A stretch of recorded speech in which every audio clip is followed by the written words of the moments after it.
Deuteronomy chapter 3. We turned and went up toward Bashan, and King Og of Bashan came out with all his people to meet us in battle at Edrei. The Lord said to me, "Do not fear him, for I have handed him, all his people, and his land over to you. You will deal with him just as you dealt with Sihon, king of the Amorites, who lived in Heshbon." So the Lord our God also handed over King Og of Bashan and all his people to us, and we struck them down until not one was left. At that time we captured all his cities. There was not one that we did not take from them. 60 cities in all, the whole region of Argob, the kingdom of Og in Bashan. All these cities were fortified with high walls, gates, and bars, and there were also a great many unwalled villages. We destroyed them as we had done to Sihon, king of Heshbon, completely destroying every city's men, women, and children. But all the livestock and the spoil from the cities we took as our own. So at that time we took from the 2 Amorite kings the land east of the Jordan, from the Arnon Gorge to Mount Hermon. Hermon is called Syrian by the Sidonians and Senir by the Amorites.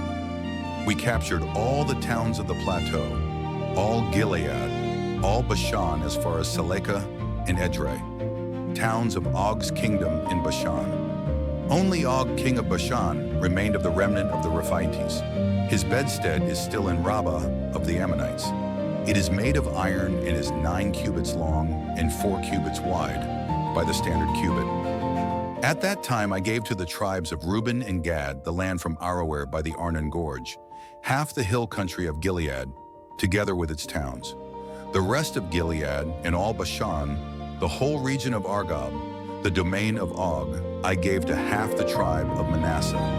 Bashan used to be called the land of the Rephaites. Jair, a descendant of Manasseh, took the whole region of Argob as far as the borders of the Geshurites and Maccathites. He named it Havoth Jair after himself, as it is called to this day. To Machir I gave Gilead. To the Reubenites and Gadites I gave the territory from Gilead to the Arnon Gorge, with the middle of the gorge as a boundary, and as far as the Jabbok River, the border of the Ammonites. This also included the Arabah and the Jordan, from the Sea of Kinnereth to the Dead Sea below the slopes of Pisgah on the east. At that time I commanded you, "The Lord your God has given you this land to possess.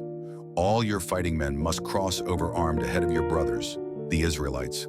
Only your wives, your children, and your livestock, I know you have many livestock, may stay in the towns I have given you. When the Lord gives rest to your brothers as he has to you, and they too have taken possession of the land the Lord your God is giving them across the Jordan, then you may return to the land I have given you." At that time I also commanded Joshua, "You have seen with your own eyes everything the Lord your God has done to these 2 kings. The Lord will do the same to all the kingdoms you will now face. Do not be afraid of them, for the Lord your God himself will fight for you." At that time I pleaded with the Lord, "Sovereign Lord, you have only begun to show your servant your greatness and mighty hand. For what God is there in heaven or on earth who can do the deeds and mighty works you do? Let me go over and see the good land beyond the Jordan, that fine hill country and Lebanon." But the Lord was angry with me because of you, and he would not listen to me. "That is enough, the word the Lord said. "Do not speak to me about this matter again. Go up to the top of Pisgah and look west, north, south, and east. Look at the land with your own eyes, for you will not cross this Jordan. But commission Joshua, encourage and strengthen him, for he will lead this people across and will cause them to inherit the land you will see." So we stayed in the valley opposite Beth Peor,